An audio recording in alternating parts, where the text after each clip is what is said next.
Hello. So I got my other book, Chinese Medical Gynecology, a self-help guide to women's health. My main purpose for getting this book is because I have fibroids and I want to reduce them, the size of them, naturally if possible. If not possible, well then, have fun trying. Um, I have more than 7 fibroids, I was told. The ultrasound tech stopped counting at 7. I've always known that I've had these, but apparently, like, they've grown slightly in size. And I have like the gestational pregnancy equivalent of being 16 weeks pregnant. Apparently, like, they're tucked in a way that you can't, like, it's tucked. My largest one is tucked in the back rear wall of my uterus, and the rest of them are more along the front side of it. But how it's situated, you can't really tell. Like, I freaking competed last year, and like, it is what it is. But I do have them, and I want to reduce them because I would like to avoid having surgery if possible. I don't want to have I don't want to have a hysterectomy at some point in my life, especially not now. I'm 33, about to be 34 in July. I don't want to have early menopause, and I don't want to have the 3 options that was offered. I don't want to have, like, worst case, robotic or otherwise type of hysterectomy. I don't want to have radiological things implanted into me to shrink down, like, the blood supply to the fibroids, because then the surrounding areas and organs, you know what I'm talking about, can be affected too, and cut off the blood supply and sensation and all that to those areas, and I don't want that to happen. And the other option, which was, what was it? Oh, going in and cutting it down, like a little, like chipping away at it piece by piece. They can do that robotically, or like in burning as they're cutting. Anyways, I don't want to do any of that. If I could possibly shrink them down, then that's what naturally, then that's what I'm going to try to do. And if it doesn't happen, well, then I try. So this book has a whole bunch of different things in here. Of course, it's the Chinese Eastern, traditional approach versus Western. So the fibroids chapters, on chapter 6, it says, fibroids in biomedicine. It is estimated that over 2/3 of women of reproductive age will have fibroids. Oh, and also I learned in my research that in menopause, fibroids shrink down naturally on their own. It's when prior to like a woman's menopause, that they continue to grow, and sometimes they grow rapidly, and sometimes they don't. Sometimes they stay the same size and don't really grow at all. And sometimes, yeah. So hopefully mine just stay the same or reduce. It is estimated that over 2/3 of women of reproductive age will have fibroids, although many will never know, as their fibroids are small enough. Oh, so my largest one is 3.4 centimeters. The last time I got it measured, it was 3.7, but I was told that it varies from tech to tech, ultrasound tech to tech, and also, so the last ultrasound tech told me that the 3.4 reading is most likely the most accurate one, because it's just like how they measure. Anyways,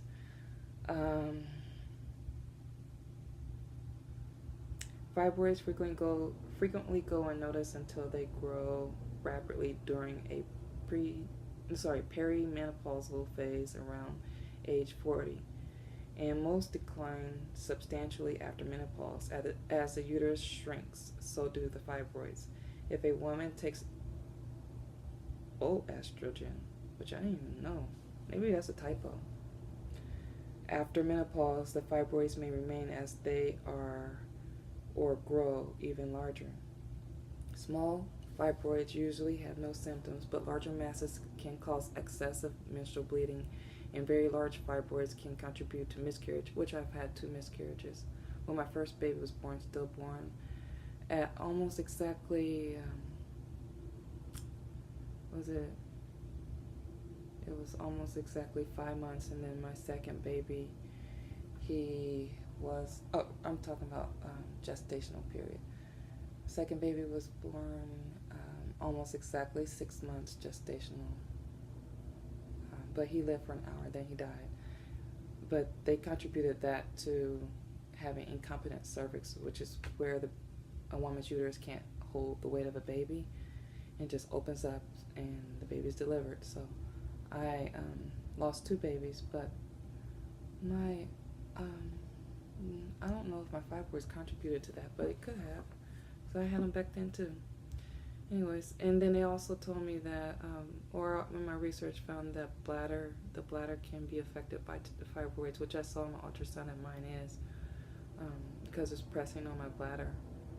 And it can cause back pain too, which I don't really have back pain, even though mine is situated in the large one is situated in the rear wall. It's like half in the wall, half in the uterus, and the rest of them are all inside the uterus pretty much.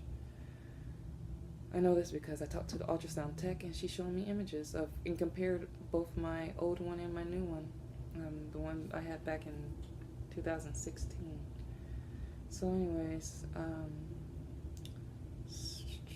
don't know where I left off. Oh, but larger masses can cause excessive menstrual bleeding, and very large fibroids can contribute to miscarriage, abdominal pain, and profuse bleeding, causing anemia, which I'm borderline anemic. The exact cause of fibroids is unknown, but many doctors and researchers believe that fibroids grow in response to a number of primary and secondary factors that interact with a woman's unique genetic makeup, causing an imbalance within the body. Unique genetic makeup, oh, I already read that, sorry. O-estrogen, so that wasn't a typo. I never heard of O-estrogen. Levels are more likely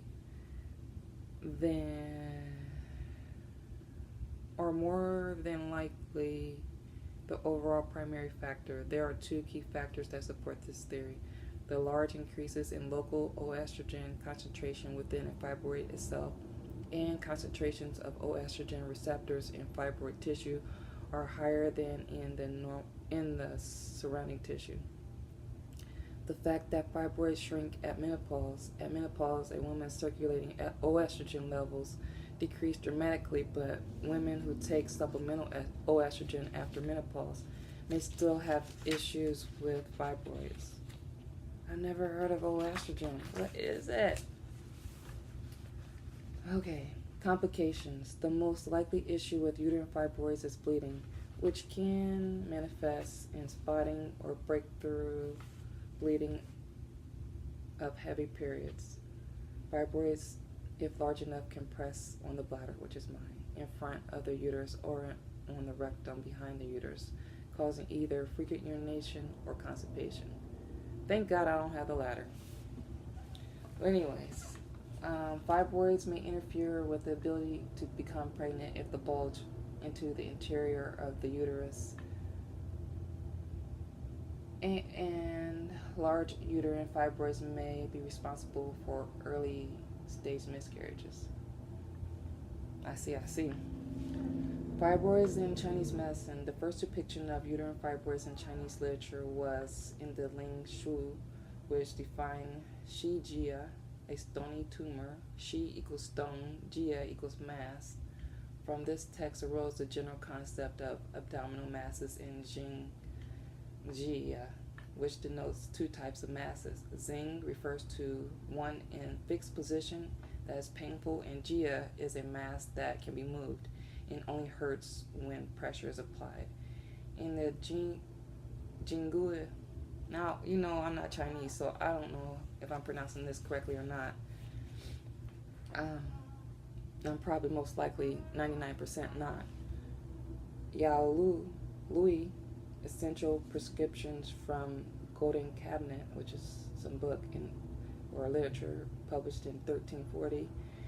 The situation was described whereby menstrual bleeding would cease for 3 months, followed by incessant bleeding, indicating that a mass had formed. This scenario is consistent with the concept that the womb is blocked and obstructed, hence the lack of bleeding. but then it develops a mass which causes the incessant bleeding. In most cases, fibroids are characterized by an accumulation of fluid, dampness, or phlegm, either locally or systemically. Foods that have a diuretic fluid draining action are important in reducing the size of fibroids. In addition of spices that move qi and the smaller vessels is also important. As normal qi flow will help keep fluids moving and prevent stagnation occurring in the first place. Dietary considerations. The idea is to exclude foods from your diet that are likely to encourage excess estrogen production. The most important dietary recommendations are to eat a high fiber diet rich in phytoestrogens while avoiding saturated fat, sugar, and caffeine. Which I cut out my goddamn caffeine. Hey, I haven't had coffee in like 3 or 4 weeks already. I've been drinking green tea. Oh, I take that back. I did have some black tea, but I haven't had coffee, and I used to drink coffee all day long. Anyways, phytoestrogen plant estrogens are able to bind to the same cell receptors as the estrogen your body produces. Phytoestrogens occupy the estrogen receptor sites in your cells, preventing a need for production of mo. Talking black, can't help it. It just came out of me. Nah.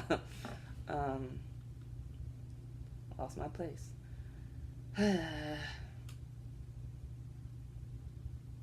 Preventing a need for production of more estrogen, as fibroids in the tissues surrounding them are likely to have the most receptor sites. They are the first to be affected. Phytoestrogens bind to the receptors in the fibroid, preventing any of the estrogen gaining access. This, combined with the drop in estrogen production, starves the fibroid, which will begin to shrink. Phytonutrients found in cruciferous vegetables such as cabbage, turnips, or Brussels sprouts are very effective at breaking down surplus estrogens.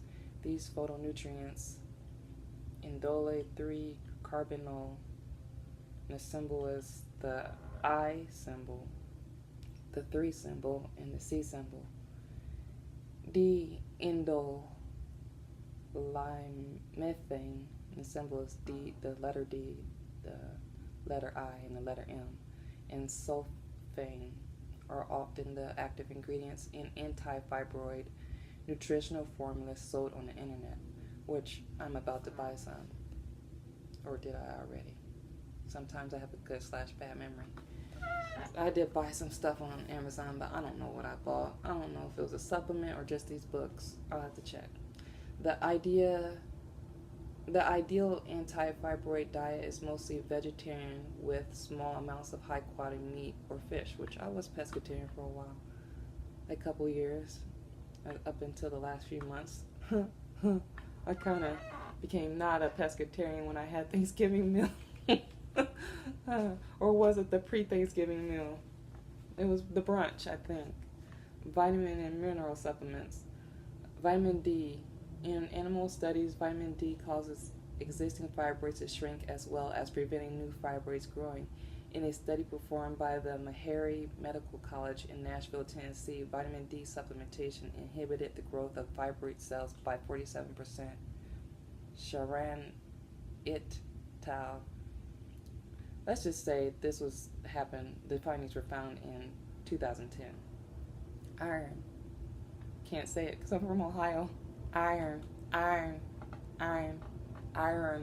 don't know how you're supposed to say it.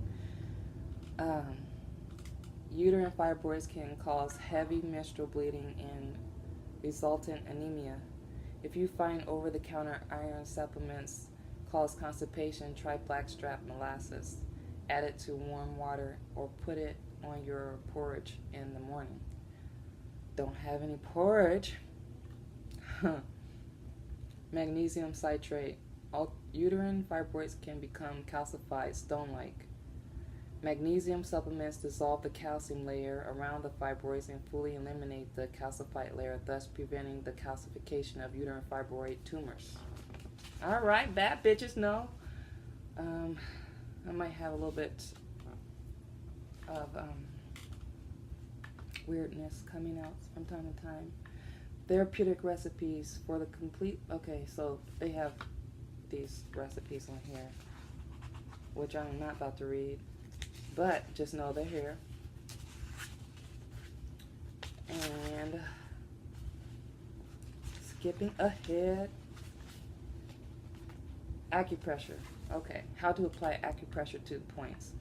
To press points, use something blunt. You can use finger pressure, but if you have to apply sustained pressure, you may find it uncomfortable. A chopstick, like the ones you get with a takeaway meal, is ideal for this purpose. Ideally, have someone do the treatment for you. That way, you are not creating muscular tension while you try to reach the points. You can also focus more on what sensations or lack of them result from pressing the point. Don't press too hard. Use enough pressure that you or your partner can feel something happening. When you get to the point where something is happening, keep the pressure constant and hold for 30 seconds. If you are not feeling any effects from pressuring a point, you may not be pressing on the exact right spot. Try different spots around the location you first tried. The points. There are any number of points that can be used, and in most cases, points used in acupuncture treatment are selected based on signs and symptoms presenting at the time. The points listed below are all useful in the treatment of fibroids, but for a more individualized treatment plan, talk to a licensed acupuncture practitioner.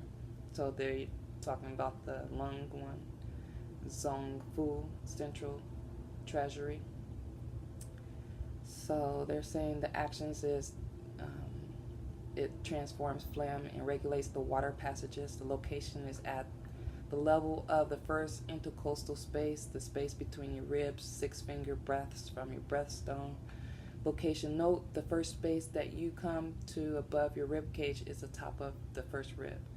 San Jiao Ten Taiying Jing Celestial Well. The actions is transforms phlegm and dissipates nodules. Location, when the elbow is flexed, the point is in the depression about 1 finger breadth superior to the olecranon, the point of your elbow. Stomach 28, Shui Dao waterway. Actions, results the lower jiao and dispels stagnation, benefits the bladder and the uterus. Location, 3 finger breaths below umbilicus, 2 fingers breaths lateral to the midline. Stomach 32, Fu Tu, crouching rabbit. Actions, sage-like prescriptions. From the tapping air, recommends stomach 32 for treating diseases of the 8 regions in women. These are the external genitals, the internal genitals, the breast, disorders of pregnancy, postpartum disorders, uterine bleeding, leukorrhea, menstruation, and abdominal masses. Location, put your hand on the outside edge of your hip and you will feel a curve in the bone, the anterior superior iliac spine. Imagine a line joining this bone and the outside edge of your kneecap. The point is 8 finger breaths along this line when measured from the top of the kneecap up. Stomach 40, finger long, abundant bulge. Actions, transform phlegm. Location, approximately halfway between the lower edge of your kneecap and the ankle cease, 2 finger breaths from the outside edge of your shin bone. And most people lives up to its name and you can feel the bulge. Spleen 15, Da Hing, great horizontal. Actions, moves key and regulates intestines. Location, on the abdomen. On the abdomen, in the depression at the lateral border of the rectus abdominis muscle, leveled with the umbilicus. Location, note the point is one hand's breadth from your belly button on the same level. And that is all they have. in that particular section about uterine fibroids. Now, I'm going to be reading other sources to get the other information to see what else I can do. I know dandelion extract works because my mom used it a long time ago and shrunk her fibroids, but it didn't apparently shrink them all the way. So, it was that and some other tea supplement she took. I do not want a hysterectomy. I do not want a hysterectomy or any of that other shit. Anyways, that is all.